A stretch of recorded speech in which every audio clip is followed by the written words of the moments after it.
ini kita mengunjungi salah satu warga kita yang sudah yatim piatu dengan tempat tinggal yang sangat-sangat tidak layak.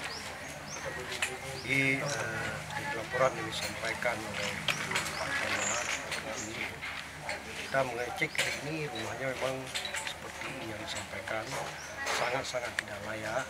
Kita insya Allah akan membangun rumah bagi yatim piatu ini dapat ditempati kembali.